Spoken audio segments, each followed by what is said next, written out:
মার্কিন যুক্তরাষ্ট্র ইরানের ৩টি পারমাণবিক স্থাপনায় হামলা চালানোর পর পাল্টা প্রতিক্রিয়ায় দফায় দফায় ক্ষেপণাস্ত্র নিক্ষেপ করছে ইরান। ইসরায়েলি গণমাধ্যমগুলো জানিয়েছে, সর্বশেষ ক্ষেপণাস্ত্র হামলায় প্রাথমিকভাবে আনুমানিক ৩০টি রকেট ছোড়া হয়েছে বলে ধারণা করা হচ্ছে। রয়া নিউজের প্রতিবেদনে বলা হয়, এসব হামলা মূলত ইসরায়েলের সামরিক ঘাঁটি ও কৌশলগত লক্ষ্যবস্তুগুলোর দিকে চালানো হয়েছে, যদিও ক্ষয়ক্ষতির বিস্তারিত এখনও জানা যায়নি। তবে এমন ধারাবাহিক হামলা মধ্যপ্রাচ্যে চলমান উত্তেজনাকে আরও উস্কে দিচ্ছে। এর আগে মার্কিন প্রেসিডেন্ট ডোনাল্ড ট্রাম্প দাবি করেন, যুক্তরাষ্ট্র ফোর্দো, নাতানজ ও ইস্পাহান এলাকায় ইরানের পারমাণবিক স্থাপনায় সফল হামলা চালিয়েছে। তার কিছুক্ষণ পর থেকেই ইরানের পক্ষ থেকে ক্ষেপণাস্ত্র ও ড্রোনের পাল্টা হামলা শুরু হয়।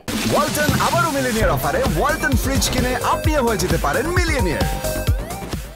বিশ্লেষকদের মতে, এই পরিস্থিতি আঞ্চলিক যুদ্ধের দিকে ধাবিত হতে পারে যদি কূটনৈতিকভাবে দ্রুত উত্তেজনা প্রশমনের উদ্যোগ না নেওয়া হয়। এদিকে যুক্তরাষ্ট্রের বিমান হামলার পরও নিজেদের পারমাণবিক কর্মসূচি অব্যাহত রাখার ঘোষণা দিয়েছে ইরান। ইরানের পরমাণু শক্তি সংস্থা জানিয়েছে, হামলার মাধ্যমে তাদের পারমাণবিক উদ্যোগ বন্ধ করা যাবে না।